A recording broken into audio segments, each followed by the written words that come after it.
Pour terminer, nous repartons dans le Lot-et-Garonne, encore un pays béni des dieux.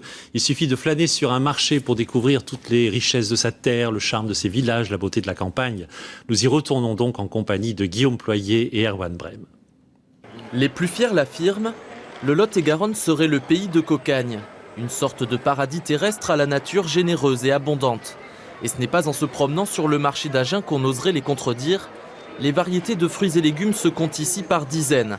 Sur les étals, à peu près autant de couleurs que dans les allées, des tomates rougies par un soleil d'été, un chariot qui hésite entre vert salade et vert melon, et quelques stars locales comme la Mara des Bois, sans contestation la plus appréciée des fraises. Elle a le goût des fraises des bois, elle est bonne, il n'y a pas à tortiller. Bon.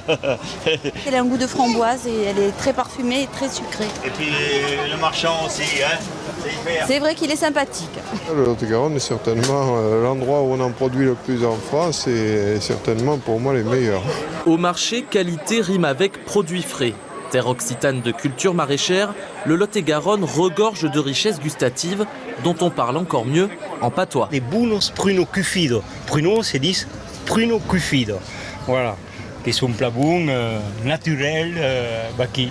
Avec 80% de la production française assurée dans le département, il ne faut jamais rater l'occasion d'une dégustation. C'est moelleux déjà, puis c'est bon, ça semble naturel.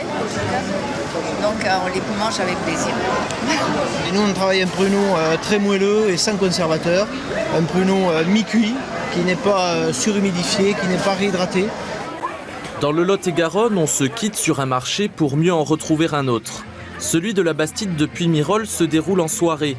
Il accueille uniquement des producteurs de pays qui savent toujours trouver les bons mots pour convaincre. Vous avez l'assiette gastronomique avec le foie gras, le pâté, la rillette, le piton.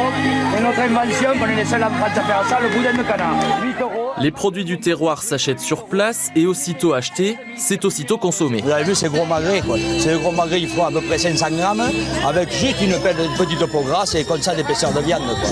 C'est du magret de canard de Barbarie, du tête rouge. C'est du canard d'autrefois, pas du canard industriel. Ce soir, le menu n'est pas léger. Il réunit touristes et locaux autour des mêmes tablés, en bonne compagnie. Un peu les cigales, un peu sa compagne ou ses amis qui parlent pour le plaisir. Voilà. Quelques pas de danse pour éliminer et surtout profiter d'un bon moment. La nuit approchant, des rythmes endiablés viendront s'ajouter aux odeurs de viande grillée. Une nuit qui promet d'être longue à Puymirol, comme sur tous les marchés du Lot-et-Garonne. On devrait y envoyer la bourse, elle irait un peu mieux parce qu'elle est en baisse alors qu'il est à Paris, moins 0,53% à 3732 points. C'est la fin de ce journal. Dans un instant, la météo de Catherine Laborde. Ce soir à 20h, bien sûr, Harry Roselmack. Très bon après-midi, à demain.